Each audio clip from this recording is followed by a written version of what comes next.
One. एक report के अनुसार दुनिया का तीसरा सबसे बड़ा ग्रीन हाउस गैस उत्सर्जन भारत द्वारा किया जाता है और कोयले का जलना इसका मुख्य स्रोत है। लेकिन क्या आप जानते हैं कि ग्रीन हाउस गैस क्या होती है? आइए इसके बारे में अच्छे से जानते हैं। क्या आपने कभी अपने अध्ययन दौरे के दौरान किसी ग्रीन हाउस का दौरा किया है और पौधों के अंदर की हरी भरी वृद्धि के बारे में सोचा है? ग्रीन हाउस की दीवारें विशेष रूप से तैयार किए गए पदार्थ से बनी हैं। सूर्य से आने वाली ऊष्मा विकिरण दीवारों में प्रवेश करती है। ये दीवारें विकिरणों को वापस परिवेश में जाने से रोकती हैं। इस प्रकार गर्मी ग्रीन हाउस के अंदर ही रहती है और पौधे गर्मी और धूप में पनपने में सक्षम होते हैं। लेकिन पृथ्वी का क्या? इसके चारों ओर किसी प्रकार की कोई सुरक्षात्मक चादर नहीं है। और तो और ये सोचने में भी थोड़ा अजीब लगता है। यदि हम पृथ्वी को एक खुले निकाय के रूप में मान रहे हैं, जहां सौर ऊर्जा सहित सभी प्रकार की ऊर्जाएं वायुमंडल में होती हैं, तो पृथ्वी का औसत तापमान लगभग -19 डिग्री सेल्सियस होगा। इतने कम तापमान में जीवन बहुत मुश्किल होगा।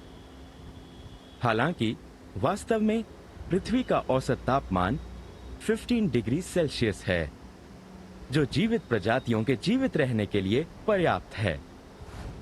तो पृथ्वी खुद को गर्म कैसे रखती है? ये एक प्राकृतिक क्रियाविधि है।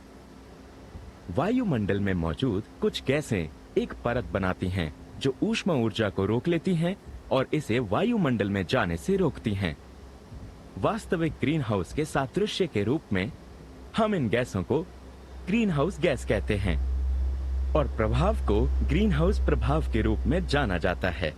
आइए जानें कि ये ग्रीन हाउस गैसें पृथ्वी के चारों ओर एक अदृश्य कवच के रूप में कैसे कार्य करती हैं।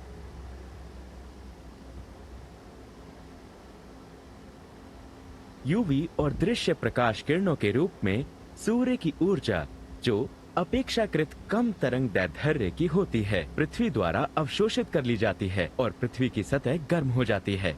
ये सतह ऊष्मा को लंबी तरंग दैर्ध्य के अवरक्त विकिरणों के रूप में पुनः परावर्तित करती हैं।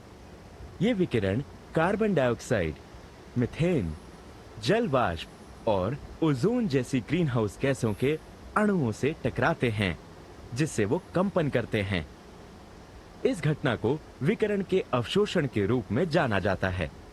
इस प्रभाव के कारण गर्मी वायुमंडल में नहीं जा पाती है और इस प्रकार पृथ्वी का औसत तापमान 15 डिग्री सेल्सियस ही रहता है।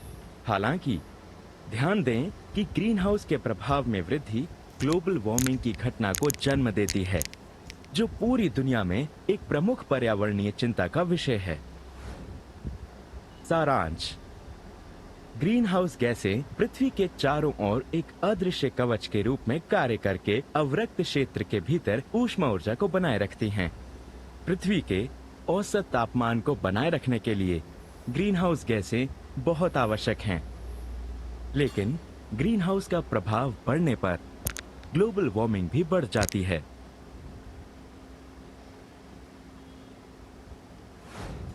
जैसा कि आप जानते हैं कि कोयले का जलना ग्रीन हाउस गैस उत्सर्जन का मुख्य स्रोत है। लेकिन क्या आपने कभी कोयले के विनाशकारी आसवन के बारे में सुना है? हम आपको बताने वाले हैं। और मेरा विश्वास करिए, ये उतना कठिन नहीं है जितना सुनने में लगता है। आइए हमारे आने वाली वीडियो में कोयले के बारे में और जानें।